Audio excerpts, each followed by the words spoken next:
जय श्री कृष्ण। पुराणों के ज्ञान के ऊपर आज और जानकारी लेकर आए हैं कि वृक्षारोपण, वृक्ष जो लगाते हैं आप, वृक्ष लगाने का आपने सुना होगा तो बहुत सारे लोगों को ये लगता होगा कि भाई ये तो एक प्रकार का सामाजिक कार्य है, ये जो है सोशल वर्क है, तो ऐसा काम जो है इससे समाज का भला होता होगा, प्रकृति का भला होता होगा। लेकिन हमारे पुराण, हमारे शास्त्र ये कहते हैं कि वृक्ष लगाने का पुण्य भी मिलता है और अक्षय पुण्य की प्राप्ति होती है।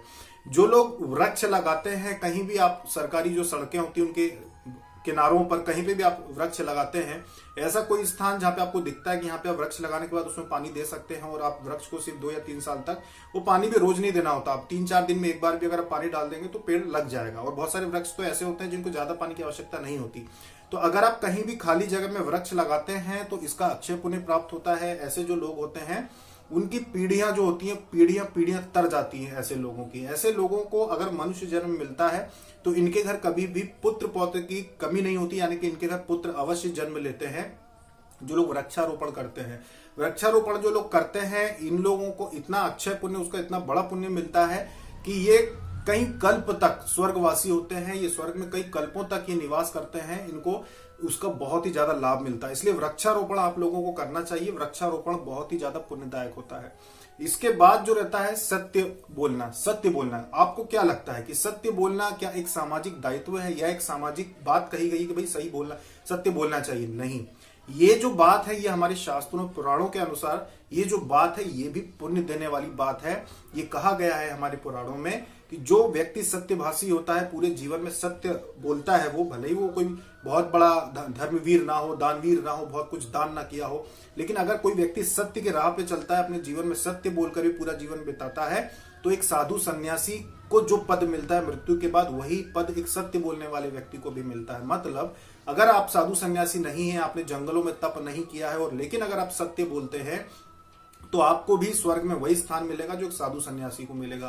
तो सत्य बोलना हमारे शास्त्रों, पुराणों, हमारे अध्यात्म के अनुसार पुण्यदायक कर्म है। ये जो भी बातें आप सुनते हैं समाज में, जो आपको स्कूलों में बचपन से पढ़ाई जाती हैं, ये बातें आई कहां से? ये सभी हमारे शास्त्रों पुराणों से आई है कि सत्य बोलना चाहिए। या दूसरी जितनी भी अच्छी बातें होती हैं सारी की सारी हमारे धर्म ग्रंथों से ही आई है। तो ये हमारे शास्त्रों में कहा गया कि सत्य भी पुण्यदायक होता है और सत्य बोलने में कोई बड़ी बात नहीं है। देखिए, बस इतना बोल देना कि मैं यहाँ हूं, मैं वहां हूं, आप छोटी छोटी बातों पे झूठ बोल। ज्यादातर तो एक बात ध्यान रखना कि झूठ बोलने के मौके आते नहीं है, बहुत कम मौके आते हैं। आप खुद सोचिए इस बात को कि सुबह से लेके रात्रि तक झूठ बोलने के मौके कितने आते हैं? मुश्किल से 1 या 2 जगह। या तो आप किसी को ये झूठ बोलते होंगे कि आप घर पे होंगे और आप कह देंगे कि मैं निकल गया हूं या मैं आ रहा हूं या ये वो।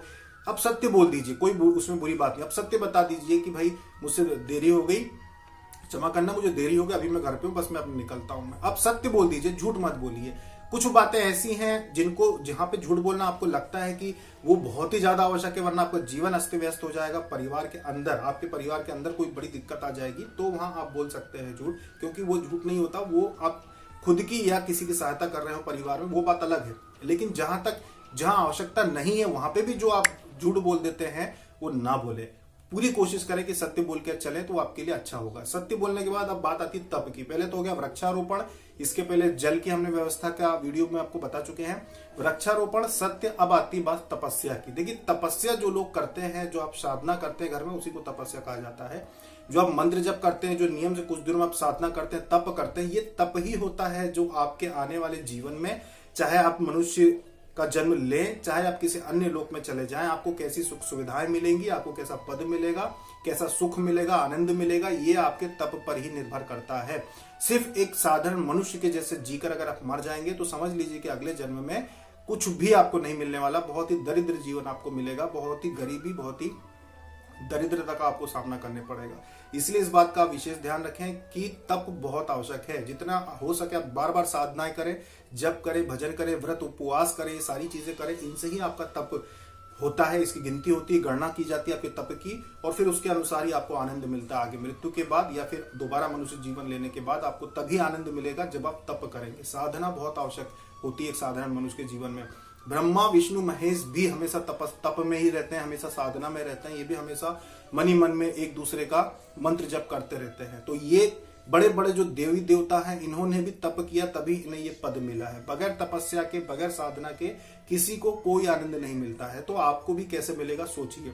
आपका जन्म हुआ, आपने आध्यात्मिक को नहीं अपनाया, आपने कहा कि भाई हम नहीं मानते, आपने नहीं अपनाया, कि कोई भी अच्छी चीज आपने ऐसी नहीं की जो कि कहा जाता है हमारे शास्त्रों के अनुसार के करना चाहिए, आपने नहीं की, साधारण जीवन जी के आपकी मृत्यु हो गई, तो निश्चित मानिए कि अगले जन्म में या तो आप भिखारी बनेंगे या फिर आप इतने दरिद्र बनेंगे जो सड़क पे पड़े पड़े ही पूरे जीवन जो भिक्षा मांगते रहेंगे, या फिर आपकी ऐसी स्थिति होगी जो बहुत ही दयनीय होगी, बहुत ही दुर्गति वाली स्थिति होगी आपकी, कि आपके पास कुछ नहीं रहेगा क्योंकि आपने तप किया ही नहीं है। तो ये स्थिति होगी। तो ये चीजें बहुत महत्व रखती है। तो आज जो हमने आपको जानकारी दी वृक्षारोपण, ये भी पुण्य, जैसे जप करते हैं आप, दान पुण्य करते हैं तो उसका जो पुण्य होता है, वैसे ही वृक्षारोपण का भी पुण्य मिलता है। सही सत्य बोलने का भी, जब आप सच्ची बातें बोलते हैं लोगों से, तो इनका भी पुण्य मिलता है। साथ में तप जो आप करते हैं, जप साधना जो आप करते हैं, इनका भी पुण्य होता है। इनकी भी गणना होती है जो आगे चल के फिर आपको दोबारा आपको ही वापस मिलती है। तो ये सारी चीजें बहुत आसानी से आप अपने जीवन में कैसे कर सकते हैं, वही जानकारी हम आपके लिए आज लेकर आए थे पुराणों के अनुसार। अभी तक के लिए इतना ही। जय श्री कृष्ण।